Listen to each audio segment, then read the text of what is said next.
Hi again, we are in verse 10, and I really like this verse because I feel like if I'd been listening to Paul speak chapter 3, I probably would have let him speak till about verse 9, and then I would have stopped him and just been like, seriously, dude, what are you talking about? All this stuff about dogs and evildoers and flesh, circumcision, zeal, Pharisees. Like, what are you saying? What do you want, man? And his answer is verse 10, that I may know him. This is his heartbeat. We saw earlier in verse 8 where he gave his impassioned declaration. Again, that it doesn't matter. You can offer me anything, any pleasure, the best pleasure that this world has to offer. It cannot compete with the wonder and the satisfaction of knowing Christ. He is my treasure above all else. What's interesting to me is that he goes on to say that I may know him and the power of his resurrection. Why does he not just say that I may know him, full stop? But he's keen for us to know Christ and the power of his resurrection. Why?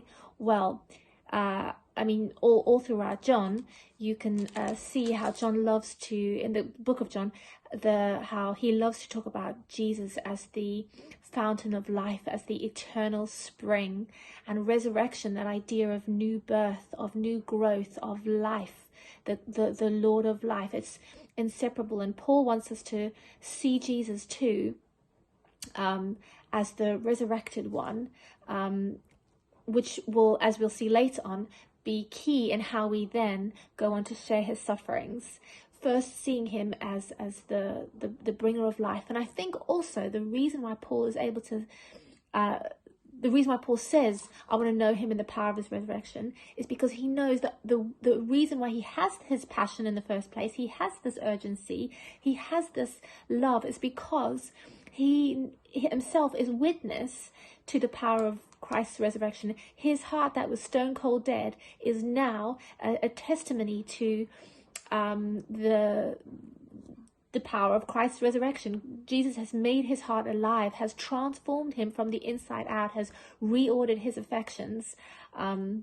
That's what the power of his resurrection does.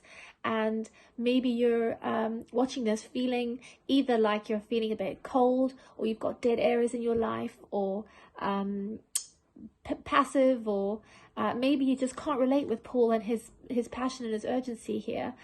Let me encourage you to get to know him and the power of his resurrection. Get to know him as the eternal spring, as the fountain of living waters that we drink and that we're not thirsty ever again. It's the all-satisfying, all-sufficient, taste and see that the Lord is good. And then he goes on to say, because of that, because I know this love, and from this new heart, this newly birthed heart, I am able, and I know that I'm in Christ now, again, not because of my own righteousness, but because of his gift. I've received the free gift of his perfect righteousness, which means I can stand before a holy God and be welcomed and be accepted.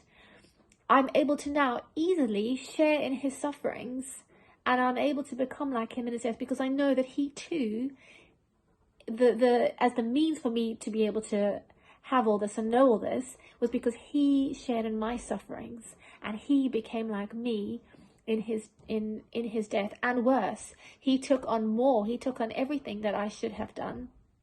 So he didn't just share my sufferings. He took more than I could imagine on himself, that by any means possible I may attain the resurrection from the dead. He has got his eyes set on heaven, and he is a man who just lives and breathes this idea of hope and of new birth and of new life, and promise. That not only the promise endures, like we had over the summer, but the promise that will be fulfilled one day.